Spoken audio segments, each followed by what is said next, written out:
A energia cinética de cada elétron aumenta? Não. A energia cinética só aumenta quando eu mudo a frequência, quando eu mudo a cor, quando eu mudo a frequência da lâmpada. Se eu tenho uma vermelha e arranco um elétron, se eu boto um azul tem maior frequência, então tem maior energia, porque a energia é uma constante vezes a frequência. Quando eu coloco um azul que tem maior frequência, vai ter maior energia, então arranca o elétron e lança ele com uma velocidade maior. Então a energia cinética do elétron só aumenta quando muda a cor da lâmpada, ou seja, quando muda a frequência, a intensidade da lâmpada. Ok, vestibulando? Vai para cá, para cá, para cá. Nós vamos agora fechar a última questão, vendo essa parte de ondas e de partículas. Acompanha aí essa questão direitinho. Ó, assinale a alternativa que preenche corretamente as lacunas do texto.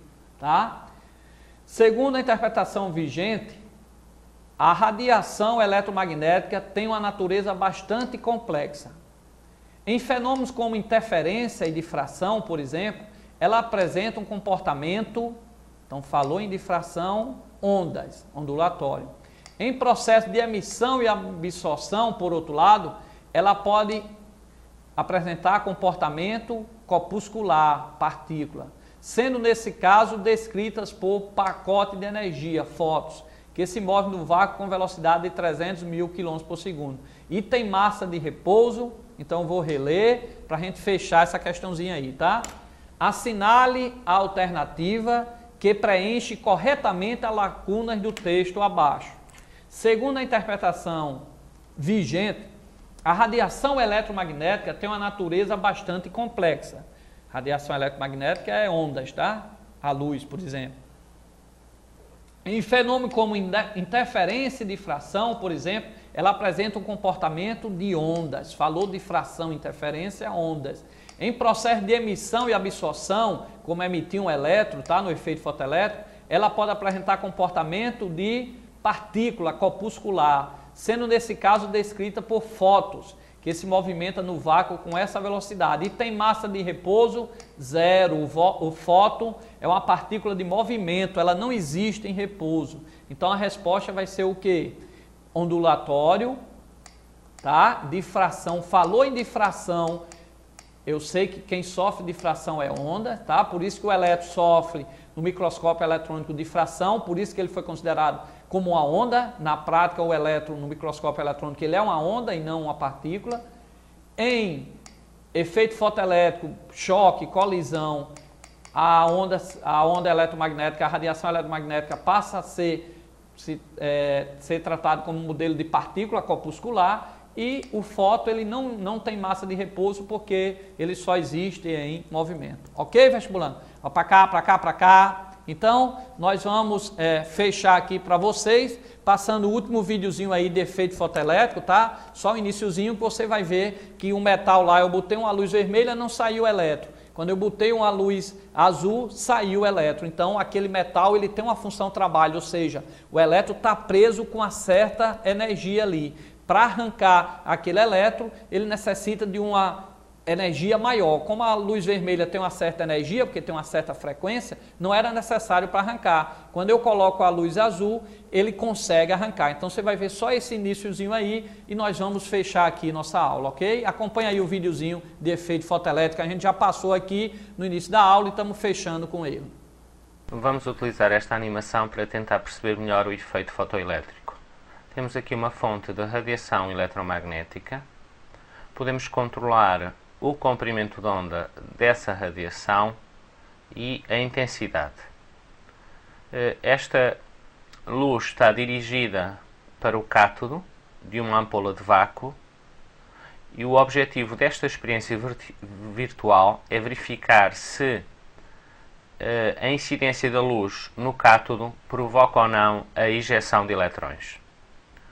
Vamos experimentar, por exemplo, aqui com um vermelho e vamos verificar se existe ou não corrente elétrica. Essa verificação pode fazer-se através deste amperímetro inserido no circuito, verificando se existe ou não corrente elétrica. Repare-se que para o vermelho não existe qualquer ejeção de eletrões. Sabemos que ao diminuir o comprimento de onda, estamos a aumentar a frequência. por exemplo, escolhendo agora aqui um laranja,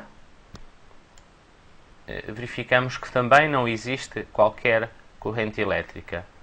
Reparem que do vermelho para o laranja diminuímos o comprimento de onda e, portanto, aumentamos a frequência. Logo, a energia de cada um dos fotões. E se alterarmos a intensidade, estamos a alterar o número de fotões emitidos por unidade de tempo. Se não, vejamos aqui nas opções, mostrar fotões, e vamos pôr a intensidade ao máximo. Com a intensidade da fonte no máximo, esperaríamos que houvesse injeção de eletrões, mas verificamos que não existe qualquer corrente elétrica.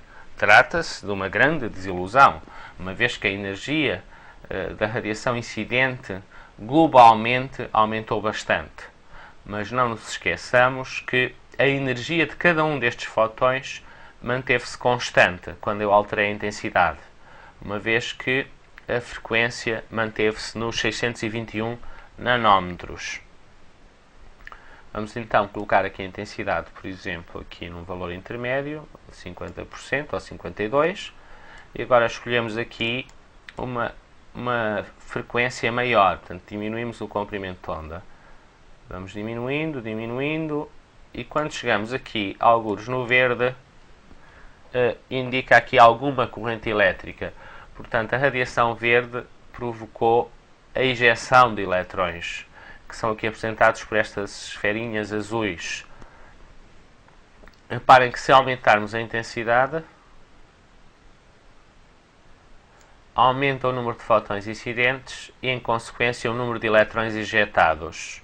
Mas a energia de cada um desses eletrões, que podemos ver aqui neste gráfico à direita, não sofreu variação significativa. Se aumentarmos a frequência, portanto diminuindo o comprimento de onda, os eletrões injetados saem com maior energia cinética. Isso pode seguir-se aqui neste gráfico da direita, em que se representa a energia cinética dos eletrões em função da frequência da radiação incidente. Quanto maior a frequência da radiação incidente, maior a energia cinética dos eletrões injetados. Reparem ainda que, se alterarmos a intensidade da radiação, o número de eletrões injetados varia, mas a energia de cada um deles não sofre qualquer variação. A energia cinética.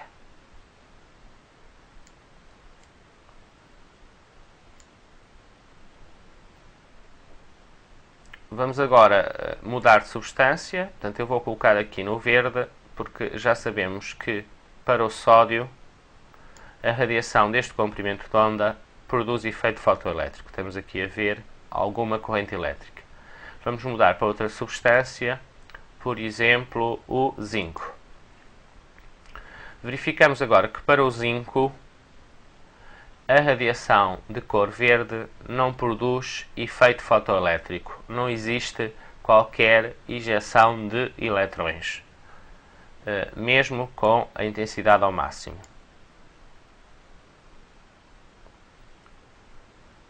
Vamos então aumentar a energia de cada um dos fotões, ou seja, diminuir o comprimento de onda.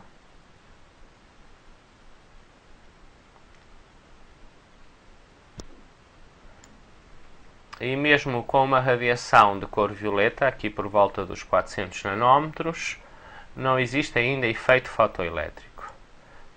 Só aqui na zona do ultravioleta